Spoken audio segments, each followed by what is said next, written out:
और मुझे ऐसा कंटिन्यू मेरे हस्बैंड बहुत मारते थे।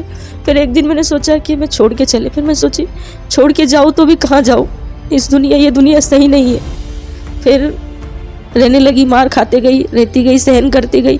ऐसा करते करते मेरा फिर एक बेटा हुआ। मुझे 2 महीने बाद ही मैं अपने बच्चों को ऐसे दूध पिला रही थी तो मेरे हस्बैंड ने इतना बड़ा ईंट फेंक के मुझे मार रहे थे, तो ईंट मेरे बेटे के सर में लगा। और तभी मैं परमेश्वर को नहीं जानती थी और मैं बोली, भगवान मेरा बच्चा तो छोटा है, मेरा बच्चा तो खत्म हो जाएगा। उसके सर पे बहुत खून निकलने लगा और मैं बहुत रोने लगी। तो फिर ऐसा हल्दी वगैरह लगा के उसको ये करी, तो कंटिन्यू ये मार कई सालों तक चलता रहा। मेरा नाम पूजा वाल्मीकि है, मैं हिंदू फैमिली से हूँ। मैं हुई 10 साल की हुई।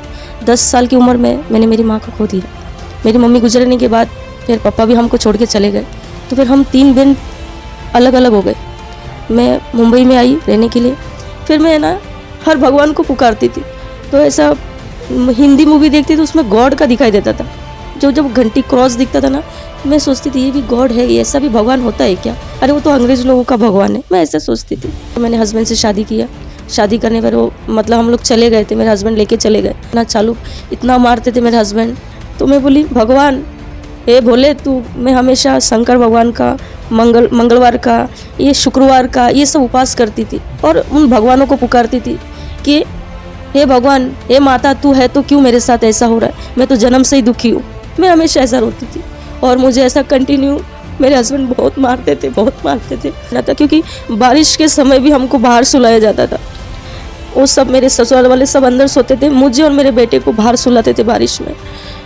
मच्छर हमारे मुंह पे, जैसे हमारे घामुलियाँ होती है ना बदन में गर्मी के मौसम, ऐसा मच्छर हमें काटते थे, मुझे और मेरे बेटे को। क्योंकि वचन में लिखा है कि सब तेरा साथ छोड़ देंगे, तेरे माँ बाप भाई बहन सब, मगर परमेश्वर कहता है कि मैं ना तुझे छोड़ूंगा ना तुझे त्यागूंगा।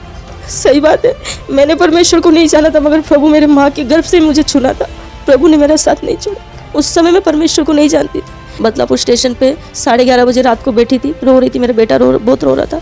तो उतने में एक सिस्टर ट्रेन में से उतरी। उतरने के बाद वो मेरे पास आई और मैं रो रही थी कि मैं कहाँ जाऊँ, बारिश का मौसम है।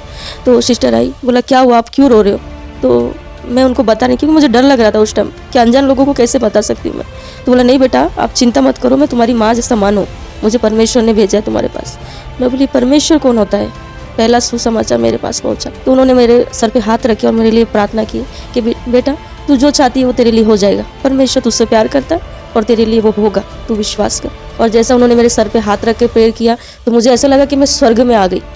पहला प्रार्थना में मुझे ऐसा लगा कि मैं स्वर्ग में आसमान में बैठी हूँ। परमेश्वर का एक भूख और प्यास होता है, वो भूख और प्यास मेरे जीवन में आया था कि अब मेरी ज़िंदगी मेरा परमेश्वर संभालेगा। मेरा एक ही है, क्योंकि मेरे सब रिश्ते नातेदारों ने सब ने मेरा साथ छोड़ दिया था।